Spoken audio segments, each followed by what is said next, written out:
Hello साथीहरू, good morning. I विस हजुरहरू सबै सन्चै हुनुहुन्छ अनि म पनि सन्चै छु। म चाहिँ बिहानै उठिरहेको छु किनकि आज एकादशी, सबैलाई एकादशीको शुभकामना। म चाहिँ सुतिरहेको थिएँ, मम्मीले आज एकादशी रहेछ, म अरू काम गर्छु, तिमी चाहिँ उठेर पूजा गर भन्नुभयो। त्यसैले म चाहिँ बिहानै उठेर हातमुख धुन लागिरहेको छु। आज चाहिँ एकादशी हो भनेर पनि थाहा थिएन क्या हामीलाई चाहिँ। अनि ड्याडीले चाहिँ बिहानै आज त एकादशी रहेछ, पूजाहरू गर्नुपर्छ भन्नु हुँदाखेरि चाहिँ मम्मीले चाहिँ मलाई छिटो उठाउनु भयो के। अनि मौसम पनि कस्तो हो, आजभोलि त 3-4 दिन भइसक्यो त्यस्तै छ मौसम पनि, कहिले सफा हुँदैन। अनि त्यस्तो जाडो भइरहेको थियो, चिसो पानी थियो। त्यही पनि मैले चाहिँ हातमुख मजाले धोएँ। हातमुख धोइसकेपछि चाहिँ मैले चाहिँ पूजा गरेँ। पूजा गरेको चाहिँ मैले चाहिँ हजुरहरूलाई चाहिँ देखाइनँ।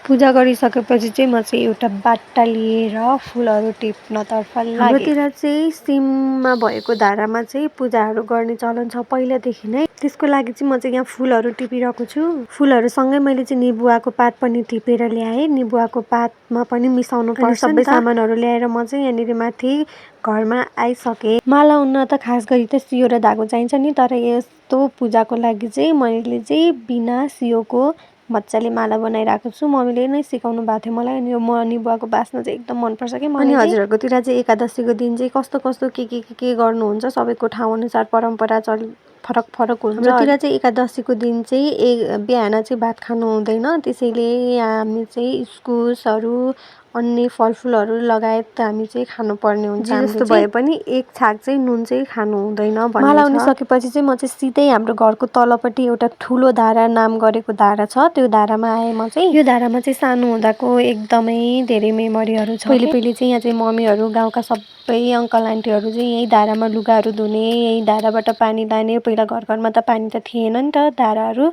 अनि त्यही भएर यहीँबाट पानीहरू लगेर जानुहुन्थ्यो, यहीँनिर लुगा धुनुहुन्थ्यो। त्यतिखेर चाहिँ एकदमै रमाइलो हुन्थ्यो। कोही लुगा धुन नि पर्खेर बस्नु पर्थ्यो। चाहिँ पहिला चाहिँ ठुलो चौर जस्तो पनि हुन्थ्यो कि, यहीँनिर लुगाहरू पनि सुकाएर जानुहुन्थ्यो। तर अहिले त त्यस्तो छैन के, हिँड्ने मान्छे भए पो घाँसहरू नपलाउनु होइन। अहिले त हिँड्ने मान्छे कोही पनि छैन गाउँघरतिर, त्यही भएर पनि घाँसहरू पलाएर पहिलेदेखि नै एकादशीको दिन चाहिँ हामीले यही धारामा पूजा गर्ने भएकोले यसपाल पनि मैले चाहिँ यही धारामा पूजा गरेको। गाउँमा मान्छे नै हुनुहुन्न अनि बाजे पनि हुनुहुन्छ। बाजेले पनि यसपाल चाहिँ एकादशी हो भनेर बिर्सिनु भयो जस्तो लाग्यो, त्यही भएर बाजेले चाहिँ फुलमाला लगाइदिनु भएन, तर पनि मैले लगाइदिएँ। चाहिँ मालाहरू लगाइसकेपछि चाहिँ त्यहाँनिर चाहिँ धुपहरू बालेर पूजासुजा गरेँ।